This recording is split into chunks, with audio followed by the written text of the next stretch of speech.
Romeo और Juliet. अंक 1, दृश्य 1। सुबह का समय था। इटली का खूबसूरत नगर वेरोना धीरे धीरे जाग रहा था। बाजार खुलने लगे थे, दुकानदार अपनी दुकानें सजा रहे थे और लोग अपने अपने काम पर निकल रहे थे। ऊपर से देखने पर सब कुछ शांत दिखाई देता था, लेकिन इस शहर की शांति केवल एक भ्रम थी। इसकी गलियों में वर्षों पुरानी एक ऐसी दुश्मनी पल रही थी जिसने न जाने कितनी पीढ़ियों का चैन छीन लिया था। वेरोना में दो अत्यंत प्रतिष्ठित और धनी परिवार रहते थे, मॉन्टेग्यू और कैपुलेट। दोनों की शान, दौलत और प्रभाव किसी से कम नहीं था, लेकिन इन दोनों परिवारों के बीच इतनी गहरी दुश्मनी थी कि अब किसी को यह भी याद नहीं था कि इसकी शुरुआत आखिर किस कारण हुई थी।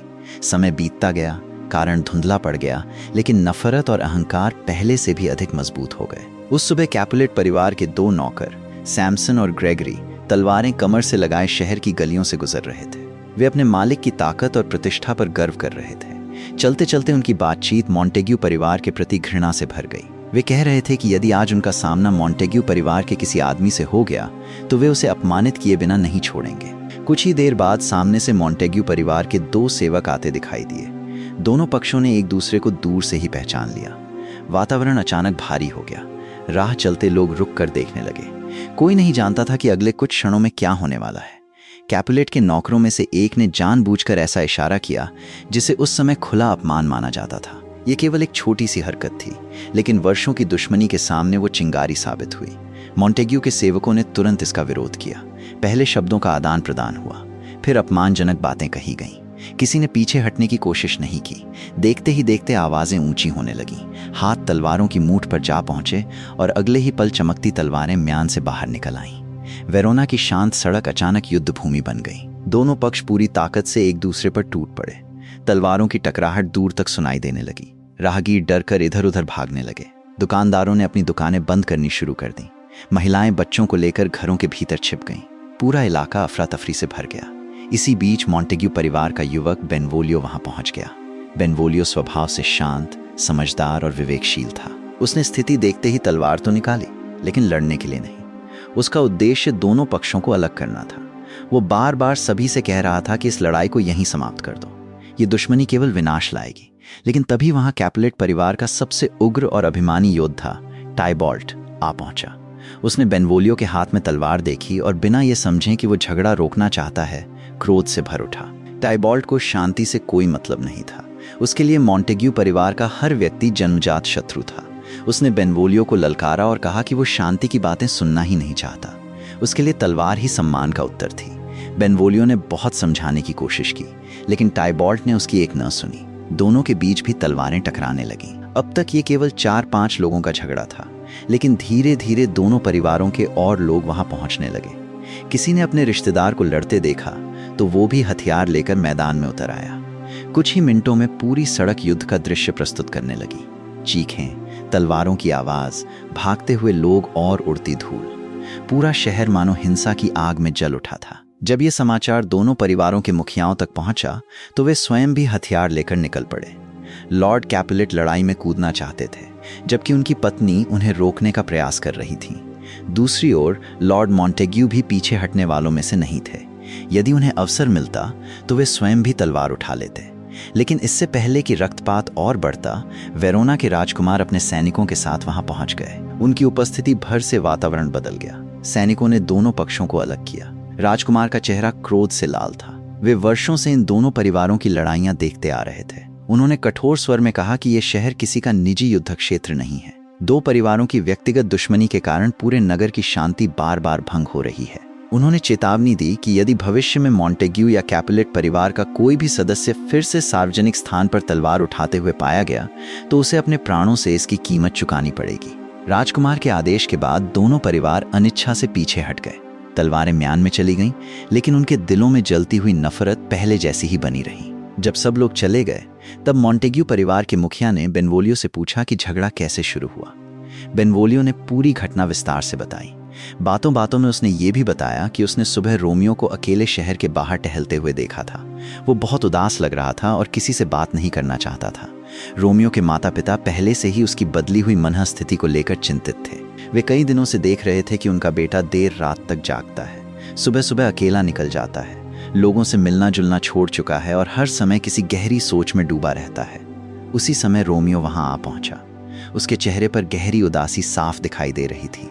उसकी आंखों में नींद नहीं बल्कि बेचैनी थी।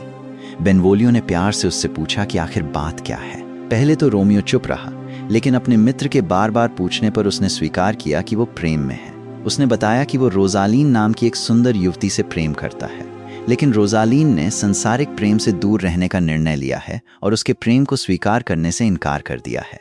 रोमियो को लगता था कि उसके जीवन की सारी खुशियां समाप्त हो चुकी हैं। उसके लिए दिन बोझ बन गए थे और रातें अंतहीन प्रतीत होती थीं। वो हर समय उसी के बारे में सोचता रहता था और उसे विश्वास था कि अब उसके जीवन में कभी प्रेम या खुशी लौटकर नहीं आएगी। बेनवोलियो ने अपने मित्र को ध्यान से सुना। वो समझ गया कि रोमियो का दुख वास्तविक है, लेकिन उसने उसे समझाया कि संसार बहुत बड़ा है। एक असफल प्रेम जीवन का अंत नहीं होता। उसने रोमियो से कहा कि वो अपने मन को इस पीड़ा से बाहर निकाले, नए लोगों से मिले और जीवन को नए दृष्टिकोण से देखे। रोमियो ने उसकी बात तो सुनी, लेकिन उसके चेहरे से स्पष्ट था कि इस समय वो किसी भी सलाह को स्वीकार करने की स्थिति में नहीं है। यहीं पर पहला दृश्य समाप्त होता है।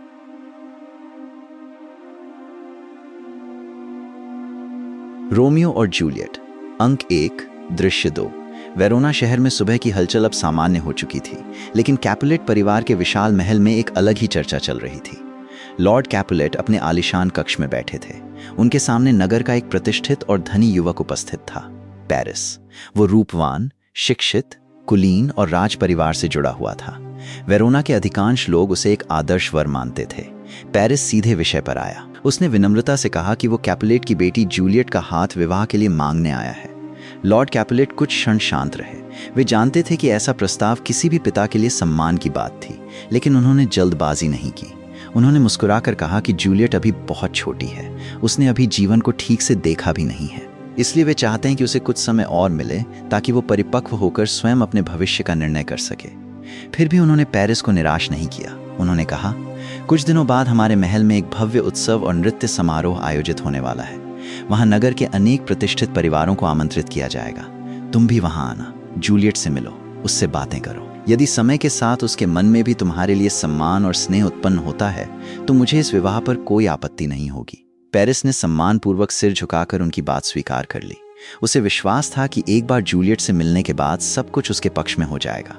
कुछ देर बाद लॉर्ड कैपुलेट ने अपने एक पुराने सेवक को बुलाया। उन्होंने उसे उन सभी अतिथियों की सूची दी जिन्हें उस शाम होने वाले भव्य समारोह में आमंत्रित किया जाना था। लेकिन एक समस्या थी, वो वृद्ध सेवक पढ़ना लिखना नहीं जानता था। उसने सूची हाथ में तो ले ली, लेकिन उसे समझ ही नहीं आ रहा था कि किन किन लोगों के घर जाना है। वो असमंजस में शहर की गलियों में घूमता रहा और सोचता रहा कि किसी पढ़े लिखे व्यक्ति से सहायता मांगनी होगी। उधर दूसरी ओर रोमियो अभी भी रोजालीन के असफल प्रेम में डूबा हुआ था। उसके साथ उसका चचेरा भाई बेनवोलियो चल रहा था। बेनवोलियो लगातार उसे समझा रहा था कि संसार में केवल एक ही सुंदर स्त्री नहीं है।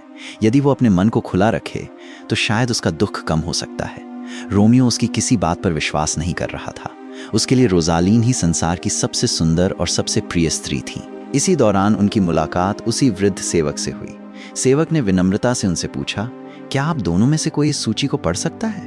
मुझे जिन लोगों को निमंत्रण देना है उनके नाम समझ में नहीं आ रहे। बेनवोलियो ने सूची लेकर पढ़नी शुरू की। उसमें वेरोना के अनेक प्रतिष्ठित परिवारों के नाम लिखे थे। अचानक रोमियो की नज़र एक परिचित नाम पर पड़ी। रोमियो के मन में तुरंत वहां जाने की इच्छा जाग उठी, लेकिन अगले ही पल उसे याद आया कि ये तो उसके सबसे बड़े शत्रु परिवार का महल है, रोजालीन। उसे पता चला कि वो भी कैपुलेट परिवार के इसी भव्य समारोह में आने वाली है। रोमियो के मन में तुरंत वहां जाने की इच्छा जाग उठी, लेकिन अगले ही पल उसे याद आया कि ये तो उसके सबसे बड़े शत्रु परिवार का महल है। वो उलझन में पड़ गया। बेनवोलियो ने उसके चेहरे की बेचैनी पढ़ ली। वो मुस्कुराया और बोला, यही तो सबसे अच्छा अवसर है। तुम रोजालीन को देखना चाहते हो, इसलिए वहां चलो, लेकिन केवल उसी को मत देखना। पूरे समारोह में चारों ओर नजर डालना। शायद तुम्हें एहसास हो कि संसार में उससे भी अधिक सुंदर और आकर्षक लोग मौजूद हैं। रोमियो ने हल्की सी मुस्कान तो दी, लेकिन उसके मन में पूरा विश्वास नहीं था। उसने कहा, मेरे लिए रोजालीन जैसी कोई नहीं है। यदि पूरी दुनिया की सुंदरता भी एक साथ मेरे सामने आ जाए तब भी मेरा मन उसी के पास रहेगा। बेनवोलियो ने बहस नहीं की। वो जानता था कि प्रेम में डूबे व्यक्ति को तर्कों से नहीं बदला जा सकता। उसने केवल इतना कहा, फिर भी एक बार चलकर देख लेने में क्या हर्ज है। कुछ देर सोचने के बाद रोमियो तैयार हो गया। उसका उद्देश्य केवल एक था, रोजालीन की एक झलक देखना। उसे नहीं पता था कि जिस महल में वो अपने पुराने प्रेम को देखने जा रहा है, वहीं उसकी मुलाकात उस युवती से होने वाली है से बिल्कुल भी अंदाजा नहीं था कि ये निर्णय उसके पूरे जीवन की दिशा बदल देगा। उसे नहीं पता था कि जिस महल में वो अपने पुराने प्रेम को देखने जा रहा है, वहीं उसकी मुलाकात उस युवती से होने वाली है जिसके लिए वो अपना सब कुछ न्यौछावर कर देगा। उसी महल में पहली बार उसकी नज़र जूलियट पर पड़ेगी और उसी क्षण इतिहास की सबसे प्रसिद्ध प्रेम कहानियों में से एक की वास्तविक शुरुआत होगी। यहीं पर अंक 1 दृश्य 2 समाप्त होता है।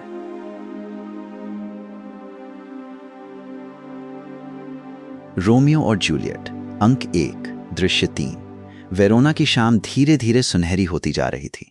पश्चिम की ओर ढलता हुआ सूरज अपनी अंतिम किरणों से शहर की ऊंची इमारतों, पत्थर की गलियों और महलों की खिड़कियों को सुनहरे रंग में रंग रहा था।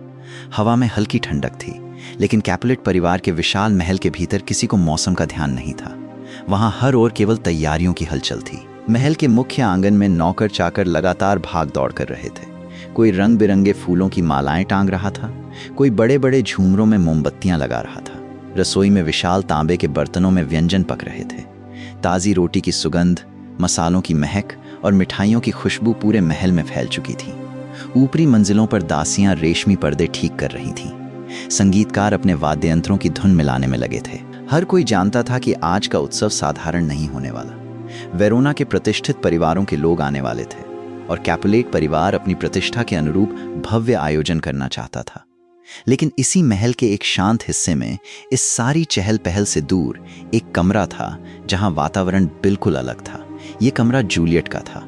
कमरे की खिड़की से आती हल्की धूप अब मध्यम पड़ रही थी। खिड़की के बाहर बगीचे में गुलाब खिले थे और हवा उनके फूलों को धीरे धीरे हिला रही थी। कमरे में सादगी और गरिमा का सुंदर मेल था। दीवारों पर महीन कढ़ाई वाले पर्दे, एक छोटी सी प्रार्थना की मेज, कुछ पुस्तकें और खिड़की के पास रखा एक लकड़ी का आसन, यही उसकी दुनिया थी। जूलियट खिड़की के पास बैठी थी। उसकी आंखें बगीचे की ओर थीं, लेकिन मन कहीं और भटक रहा था। वो अभी जीवन के उस मोड़ पर थी जहां बचपन पूरी तरह पीछे नहीं छूटा था और युवावस्था पूरी तरह सामने नहीं आई थी। उसे महल की चकाचौंध पसंद थी, लेकिन उससे भी अधिक वो शांति को पसंद करती थी। उसे संगीत अच्छा लगता था, फूल अच्छे लगते थे और लोगों की बातों को ध्यान से सुनना अच्छा लगता था। वो दूसरों की तरह ऊंची आवाज में बोलने या स्वयं को सबसे आगे रखने की कोशिश नहीं करती थी। उसके लिए जीवन अभी तक सरल था, पर उसे ये पता नहीं था कि आने वाले कुछ ही घंटों में उसका जीवन हमेशा के लिए बदलने वाला है। तभी बाहर से एक परिचित आवाज सुनाई दी, मेरी बच्ची जूलियट, कहाँ हो तुम? ये उसकी दाई थी, जिसे पूरे घर में नर्स कहकर पुकारा जाता था। जूलियट मुस्कुरा उठी। ये आवाज उसने बचपन से सुनी थी। उसके लिए नर्स केवल एक सेविका नहीं थी, वही उसे गोद में खिलाती थी, वही बीमार होने पर रात भर उसके सिरहाने बैठती थी और वही उसे कहानियां सुनाकर सुलाया करती थी। कुछ ही क्षणों में नर्स कमरे में पहुंची। उसकी चाल में उम्र की थकान थी, लेकिन चेहरे पर हमेशा की तरह अपनापन झलक रहा था।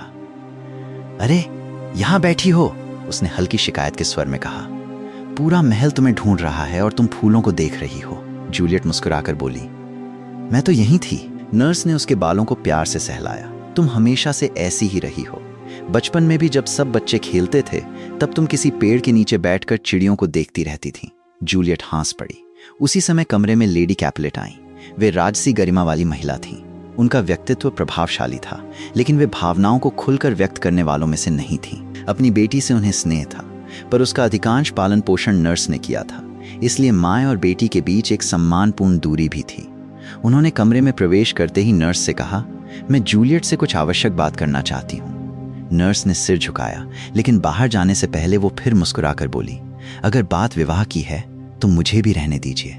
आखिर मैंने इसे अपनी गोद में पाला है। लेडी कैपुलेट के चेहरे पर हल्की मुस्कान आई। ठीक है, उन्होंने कहा, तुम भी यहीं रहो। कमरे में कुछ क्षणों के लिए मौन छा गया। जूलियट ने अपनी माँ की ओर देखा। वो समझ गई कि आज की बातचीत सामान्य नहीं है। लेडी कैपुलेट धीरे धीरे उसके सामने आकर बैठी। उन्होंने कुछ क्षण अपनी बेटी को देखा। वो बच्ची, जो उन्हें अभी भी छोटी लगती थी, अब युवावस्था की दहलीज पर खड़ी थी। फिर उन्होंने शांत स्वर में पूछा, जूलियट, क्या तुमने कभी अपने भविष्य के बारे में सोचा है? कभी ये कल्पना की है कि एक दिन तुम्हारा अपना घर होगा, अपना परिवार होगा? जूलियट ने प्रश्न सुना, लेकिन तुरंत उत्तर नहीं दिया। उसने धीरे से कहा, मैंने इसके बारे में बहुत कम सोचा है माए। अभी तक मेरा मन इन बातों में नहीं लगा। उसकी आवाज में न झिझक थी, न उत्साह, केवल सादगी और ईमानदारी। लेडी कैपुलेट ने सिर हिलाया।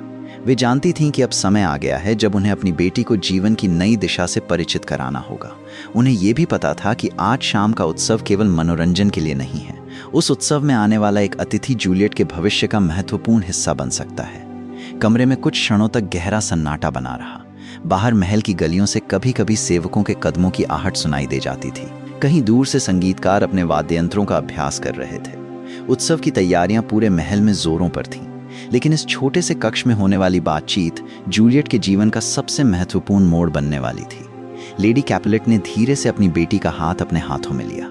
जूलियट, उन्होंने शांत स्वर में कहा, हर माता पिता की एक इच्छा होती है कि उनकी संतान सुखी रहे। हम तुम्हारे लिए भी वही चाहते हैं। जूलियट ने ध्यान से उनकी ओर देखा। वो समझ रही थी कि बात साधारण नहीं है। लेडी कैपुलेट ने आगे कहा, आज शाम हमारे महल में जो उत्सव होने वाला है उसमें वेरोना के कई प्रतिष्ठित परिवार आएंगे। उन्हीं मेहमानों में एक युवक भी होगा। उसका नाम है पेरिस। जूलियट ने यह नाम पहली बार सुना था। उसने कोई प्रतिक्रिया नहीं दी। उसके लिए वो केवल एक अनजान व्यक्ति था। लेडी कैपुलेट ने मुस्कुराकर कहा, वो सम्मानित परिवार से है, शिक्षित है, विनम्र है और नगर के सबसे योग्य युवकों में गिना जाता है। बहुत से लोग उसे आदर्शवर मानते हैं। नर्स, जो अब तक चुपचाप सुन रही थी, तुरंत उत्साह से बोल उठी, अरे, मैंने भी उसके बारे में बहुत कुछ सुना है। कहते हैं उसका व्यवहार इतना मधुर है कि जो एक बार उससे मिले उसे फिर कभी भूल न पाए। फिर उसने हंसते हुए जूलियट की ओर देखा। और हमारी छोटी सी जूलियट भी अब इतनी बड़ी हो गई है कि लोग उसका हाथ मांगने लगे हैं। जूलियट हल्की सी मुस्कुराई, लेकिन उसके चेहरे पर अब भी कोई विशेष उत्साह नहीं था। उसके मन में एक ही प्रश्न घूम रहा था, विवाह, क्या सचमुच मेरा जीवन अब उस दिशा में बढ़ने वाला है? उसने कभी अपने भविष्य की कल्पना इस रूप में नहीं की थी। उसे अपने माता पिता से प्रेम था, अपने घर से लगाव था, और अब तक उसका संसार इसी महल की दीवारों के भीतर सीमित था। लेडी कैपुलेट ने उसकी आंखों में उठते प्रश्नों को पढ़ लिया। घबराने की कोई बात नहीं, उन्होंने स्नेहपूर्वक कहा। हम आज ही कोई निर्णय नहीं चाहते। हम केवल चाहते हैं कि तुम पेरिस से मिलो, उससे बात करो, उसे समझो। यदि तुम्हें लगे कि वो अच्छा है तो आगे की बात सोची जाएगी। जूलियट ने धीरे से सिर झुका लिया। वो जानती थी कि उस समय की परंपराओं में माता पिता की इच्छा का बहुत महत्व था। फिर भी उसकी माँ ने उस पर कोई कठोर आदेश नहीं दिया था। उन्होंने केवल उससे मिलने और स्वयं अपनी राय बनाने के लिए कहा था। कुछ पल बाद जूलियट ने धीरे से उत्तर दिया, यदि आप चाहती हैं कि मैं उनसे मिलूं तो मैं अवश्य मिलूंगी। मैं उन्हें सम्मान के साथ देखूंगी और समझने का प्रयास करूंगी। वो कुछ क्षण रुकी, फिर बोली, लेकिन मेरे मन में जो भी भावना होगी वो केवल मिलने के बाद ही उत्पन्न हो सकती है। उसके शब्दों में विनम्रता भी थी और एक शांत आत्मसम्मान भी।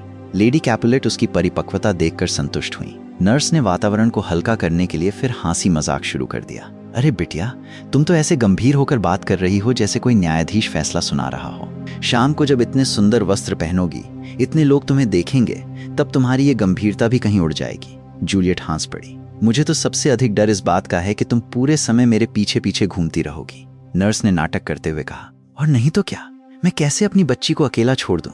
अगर कोई तुम्हें ज्यादा देर तक देखेगा तो सबसे पहले मैं ही उसे घूर कर देखूंगी। तीनों हंस पड़े। कुछ देर के लिए कमरे का वातावरण हल्का हो गया, लेकिन उस हंसी के पीछे एक अनजाना भविष्य छिपा था। उसी समय महल के बाहर सेवकों की आवाजें तेज होने लगी। जल्दी करो, मेहमान किसी भी समय पहुंच सकते हैं। दीपक जला दो, मुख्य द्वार पर फूलों की सजावट पूरी करो। पूरा महल मानो जीवित हो उठा था। जूलियट खिड़की तक गई और बाहर देखा। महल के आंगन में एक एक करके सैकड़ों दीप जलाए जा रहे थे। जैसे जैसे अंधेरा बढ़ रहा था, वैसे वैसे पूरा भवन सुनहरी रोशनी से चमकने लगा। दूर से आती घोड़ों की टापों की हल्की आवाजें संकेत दे रही थीं कि मेहमान आने शुरू हो चुके हैं। जूलियट ने गहरी सांस ली। उसे अभी भी नहीं मालूम था कि आज की यह शाम उसके जीवन की सबसे यादगार शाम बनने वाली है। उसे यह भी नहीं पता था कि जिस युवक से उसकी माँ उसे मिलने के लिए कह रही है, वो उसके भाग्य का साथी नहीं बनेगा, क्योंकि उसी महल की ओर एक और युवक बढ़ रहा था। एक ऐसा युवक जो यहाँ किसी निमंत्रण का सम्मान करने नहीं, बल्कि अपने पुराने प्रेम की एक झलक देखने आ रहा था। उसका नाम था रोमियो। और कुछ ही देर बाद भाग्य पहली बार इन दोनों को आमने सामने खड़ा करने वाला था। यहीं इस दृश्य का अगला चरण समाप्त होता है।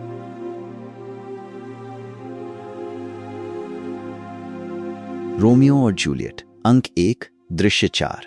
रात पूरी तरह उतर चुकी थी। वेरोना की गलियां अब दिन की चहल पहल से बिल्कुल अलग दिखाई दे रही थी। पत्थरों से बनी सैंकड़ी सड़कों के दोनों ओर लगे लोहे के दियों में पीली लौ जल रही थी।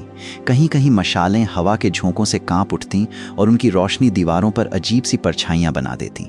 शहर के अधिकांश लोग अपने घरों में थे, लेकिन एक दिशा में असामान्य हलचल दिखाई दे रही थी। वो दिशा थी कैपुलेट परिवार के विशाल महल की। दूर से ही महल रोशनी से जगमगा रहा था। ऊंची खिड़कियों से संगीत की धुनें बाहर तक आ रही थीं। घोड़ा गाड़ियां लगातार मुख्य द्वार पर पहुंच रही थीं। रेशमी वस्त्र पहने अतिथि एक एक कर भीतर प्रवेश कर रहे थे। आज की रात वेरोना के सबसे प्रतिष्ठित लोगों का मिलन होने वाला था। उसी समय शहर की दूसरी ओर 3 युवक धीरे धीरे उसी दिशा में बढ़ रहे थे। सबसे आगे था बेनवोलियो, शांत, समझदार और व्यावहारिक। उसके साथ चल रहा था उसका मित्र रोमियो। उसके चेहरे पर एक अजीब सी उदासी थी। कुछ दिन पहले तक वो रोजालीन के प्रेम में डूबा हुआ था। उसी की एक झलक पाने के लिए वो आज इस उत्सव में जाने को तैयार हुआ था। तीसरा युवक था मर्क्यूशियो। यदि बेनवोलियो बुद्धिमानी की पहचान था, तो मर्क्यूशियो जीवंत ऊर्जा का प्रतीक था। वो जहां भी जाता वहां हांसी, व्यंग्य और चतुराई अपने साथ ले जाता। उसके लिए जीवन एक रंगमंच था और हर परिस्थिति में वो मुस्कुराने का कोई न कोई कारण खोज ही लेता था। तीनों ने साधारण यात्रियों जैसे वस्त्रों के ऊपर मुखौटे और लंबे लबादे पहन रखे थे, ताकि उत्सव में कोई उन्हें आसानी से पहचान न सके। आखिर वे अपने शत्रु परिवार के महल में जा रहे थे। चलते चलते मर्क्यूशियो ने रोमियो की ओर देखा। तुम्हारा चेहरा देखकर तो ऐसा लगता है जैसे किसी उत्सव में नहीं, किसी अंतिम यात्रा पर जा रहे हो। रोमियो हल्का सा मुस्कुराया, लेकिन उसकी मुस्कान आंखों तक नहीं पहुंची। मेरा मन आज अजीब तरह से बेचैन है, उसने धीरे से कहा। ऐसा लगता है कि ये रात मेरे जीवन को किसी ऐसे रास्ते पर ले जाएगी जहां से लौटना संभव नहीं होगा। बेनवोलियो ने उसकी ओर देखा। ये केवल तुम्हारी कल्पना है, उसने शांत स्वर में कहा। तुम पिछले कई दिनों से दुखी हो। ऐसे समय मन छोटी छोटी बातों को भी अपशकुन समझने लगता है। लेकिन रोमियो का मन मानने को तैयार नहीं था। उसने आसमान की ओर देखा। रात का आकाश तारों से भरा हुआ था। चांद बादलों के पीछे से निकलकर पूरे शहर पर अपनी चांदी जैसी रोशनी बिखेर रहा था। नहीं, उसने धीरे से कहा, आज का आकाश भी मुझे कुछ अलग लग रहा है, जैसे समय किसी बड़ी घटना की प्रतीक्षा कर रहा हो। कुछ क्षणों तक तीनों चुपचाप चलते रहे। मर्क्यूशियो ने महसूस किया कि यदि उसने जल्दी ही माहौल नहीं बदला तो रोमियो पूरी रात उदासी में डूबा रहेगा। वो हंसते हुए बोला, प्रेम भी बड़ी अजीब चीज है। जब तक नहीं होता, लोग उसके सपने देखते हैं, और जब हो जाता है तो वही सपना उन्हें सोने नहीं देता। बेनवोलियो मुस्कुरा दिया। रोमियो ने भी पहली बार थोड़ा खुलकर सांस ली। मर्क्यूशियो ने आगे कहा, तुम अपने मन पर इतना बोझ क्यों लिए घूम रहे हो? आज रात संगीत होगा, नृत्य होगा, हंसी होगी। कम से कम कुछ घंटों के लिए अपने दुख को घर पर छोड़ आते। रोमियो ने उत्तर दिया, काश ऐसा करना इतना आसान होता। मर्क्यूशियो ने चलते चलते अपनी छड़ी हवा में घुमाई। मनुष्य का सबसे बड़ा शत्रु कभी कभी उसका अपना मन ही होता है। वो भविष्य की ऐसी कहानियां गढ़ लेता है जो अभी हुई ही नहीं। उनकी बातें करते करते रास्ता छोटा लगता गया। अब वे कैपुलेट महल के करीब पहुंच चुके थे। मुख्य द्वार तक जाने वाली सड़क पर रंग बिरंगी मशालें लगी थीं। दूर से हंसी की आवाज़ें, घोड़ों की टापें और संगीत की धुनें एक साथ मिलकर ऐसा वातावरण बना रही थीं जैसे पूरा शहर उत्सव मना रहा हो। रोमियो कुछ क्षण रुक गया। उसने महल की ओर देखा। उसके मन में एक बार फिर वही अनजानी बेचैनी उठी। वो सोच रहा था कि क्या सचमुच केवल रोजालीन को देखने के लिए उसे अपने शत्रुओं के महल में प्रवेश करना चाहिए, या फिर ये रात उससे कुछ और चाहती है, कुछ ऐसा जिसकी कल्पना भी उसने कभी नहीं की। उसके मन में उठ रहे इन प्रश्नों का उत्तर अभी किसी के पास नहीं था, लेकिन भाग्य चुपचाप मुस्कुरा रहा था, क्योंकि महल के भीतर रोशनी से जगमगाते एक कक्ष में एक और युवा हृदय अपनी दुनिया से बिल्कुल अनजान बैठा था। वो थी जूलियट। दोनों एक दूसरे का नाम तक नहीं जानते थे, फिर भी कुछ ही क्षणों बाद उनकी पहली मुलाकात होने वाली थी। एक ऐसी मुलाकात जो आने वाली सदियों तक प्रेम की सबसे अमर कहानियों में गिनी जाएगी। रोमियो ने एक गहरी सांस ली और अपने साथियों के साथ आगे बढ़ गया। कैपुलेट महल का विशाल मुख्य द्वार अब उनके सामने था। ऊंचे पत्थर के स्तंभों पर लगी मशालें हवा के साथ झिलमिला रही थीं। दोनों ओर खड़े सेवक आने वाले अतिथियों का सम्मानपूर्वक स्वागत कर रहे थे। रंग बिरंगे परिधानों, चमकदार मुखौटों और महंगे आभूषणों से सजे लोग हंसते बोलते भीतर प्रवेश कर रहे थे। उस युग में ऐसे भव्य समारोह केवल नृत्य और भोजन के लिए नहीं होते थे। वे प्रतिष्ठा, संबंध और समाज में सम्मान दिखाने का अवसर भी होते थे। इसलिए हर अतिथि अपने सबसे सुंदर वस्त्र पहनकर आया था। रोमियो, बेनवोलियो और मर्क्यूशियो भी अपने चेहरे मुखौटों से ढंके हुए भीड़ में घुल मिल गए। कोई उन्हें पहचान नहीं पाया। जैसे ही वे विशाल प्रांगण में पहुंचे, उनके सामने मानो एक दूसरी ही दुनिया खुल गई। सैकड़ों मोमबत्तियों की सुनहरी रोशनी संगमरमर के फर्श पर पड़ रही थी। ऊंची छतों से लटकते झूमर चमक रहे थे। दीवारों पर सुंदर चित्र और रेशमी सजावट महल की भव्यता को और बढ़ा रहे थे। एक और संगीतकार वीणा, बांसुरी और अन्य वाद्य यंत्रों पर मधुर धुनें बजा रहे थे। दूसरी ओर युवक और युवतियां हंसते हुए नृत्य कर रहे थे। सेवक चांदी की थालियों में भोजन और पेय लेकर अतिथियों के बीच घूम रहे थे। मर्क्यूशियो ने चारों ओर देखकर मुस्कुराते हुए कहा, देखो, यही तो जीवन है, संगीत, हंसी और उत्सव। यदि मनुष्य हर समय अपने दुखों में डूबा रहे तो वो ऐसी रातों की सुंदरता कभी नहीं देख पाएगा। बेनवोलियो ने सहमति में सिर हिलाया, लेकिन रोमियो की नज़र इस सारी चमक दमक के बीच किसी एक चेहरे को खोज रही थी। वो रोजालीन को ढूंढ रहा था। उसने भीड़ में कई चेहरों को देखा, लेकिन हर बार निराशा ही हाथ लगी। उसके मन में हल्की बेचैनी फिर लौट आई। उधर मर्क्यूशियो पूरी तरह उत्सव के रंग में रंग चुका था। वो लोगों से हंसकर मिलता, संगीत की ताल पर कदम मिलाता और हर छोटी बात में आनंद खोज लेता। बेनवोलियो बीच बीच में रोमियो को भी मुस्कुराने के लिए प्रेरित करता, लेकिन उसका ध्यान कहीं और था। महल के भीतर एक के बाद एक नए अतिथि आ रहे थे। कोई पुराने मित्रों से मिल रहा था, कोई परिवार के साथ बातचीत कर रहा था, तो कोई नृत्य की तैयारी में व्यस्त था। इन सब के बीच समय धीरे धीरे आगे बढ़ रहा था। रोमियो ने महसूस किया कि उसका मन अब पहले जैसा नहीं रहा। कुछ अजीब सी उत्सुकता उसके भीतर जन्म ले रही थी। उसे स्वयं समझ नहीं आ रहा था कि वो किसकी प्रतीक्षा कर रहा है। मानो उसका हृदय किसी ऐसे क्षण को पहचान रहा हो जिसे उसका मन अभी तक समझ नहीं पाया था। उसी समय महल के भीतर एक और द्वार खुला। कुछ युवतियां एक साथ हंसती बातें करती हुई सभा की ओर बढ़ीं। उनके बीच एक युवती भी थी, जिसने साधारण किंतु अत्यंत सुरुचिपूर्ण वस्त्र पहन रखे थे। उसके चेहरे पर बनावटी गर्व नहीं, बल्कि सहज शालीनता थी। वह अभी भीड़ से कुछ दूर थी। रोमियो ने अभी तक उसे नहीं देखा था, लेकिन नियति दोनों के बीच की दूरी को हर क्षण कम करती जा रही थी। बेनवोलियो ने रोमियो के कंधे पर हाथ रखा और धीमे स्वर में कहा, याद है, तुम यहाँ क्यों आए हो? रोमियो ने हल्की मुस्कान के साथ उत्तर दिया, हाँ, रोजालीन को देखने। बेनवोलियो ने कहा, बस एक बात याद रखना, आज रात अपनी आंखें खुली रखना। कभी कभी जीवन हमें वो दे देता है जिसकी हमने कल्पना भी नहीं की होती। रोमियो ने उसकी बात पर कोई उत्तर नहीं दिया, लेकिन उसके भीतर उठ रही अनजानी भावना अब और गहरी हो चुकी थी। उसे लग रहा था कि उसकी जिंदगी का कोई नया अध्याय शुरू होने वाला है। उसे ये नहीं पता था कि कुछ ही क्षणों में उसकी नज़र एक ऐसे चेहरे से मिलेगी जो उसके पुराने प्रेम की सारी यादों को एक पल में धुंधला कर देगा। और उसी क्षण दो दुश्मन परिवारों के इतिहास में एक नई कहानी जन्म लेगी। एक ऐसी कहानी जो प्रेम, आशा और त्रासदी का प्रतीक बन जाएगी। इसी निर्णायक क्षण के ठीक पहले ये भाग समाप्त होता है।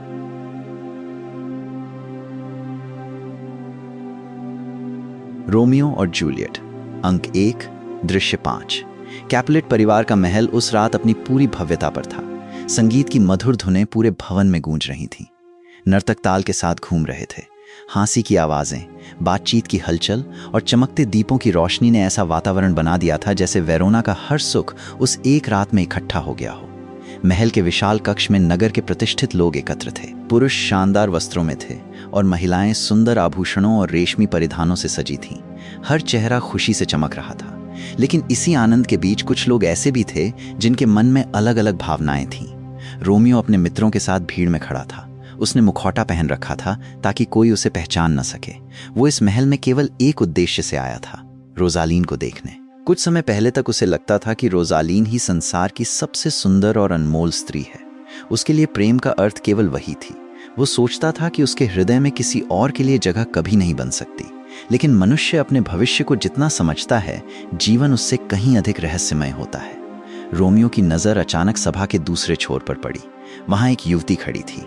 उस पल जैसे आसपास की सारी आवाजें धीमी पड़ गईं। संगीत चल रहा था, लोग नृत्य कर रहे थे, बातचीत हो रही थी। लेकिन रोमियो के लिए उस क्षण संसार में केवल वही एक चेहरा रह गया। वो जूलियट थी। रोमियो ने उसे पहले कभी नहीं देखा था।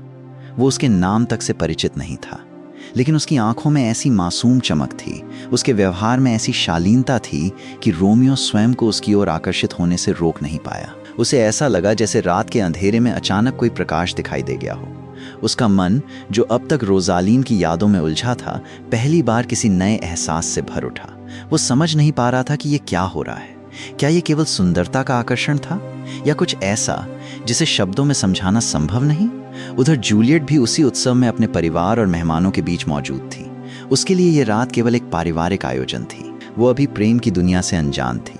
उसने जीवन में कभी ऐसा अनुभव नहीं किया था कि किसी अजनबी की एक झलक उसके मन को इतना प्रभावित कर सके।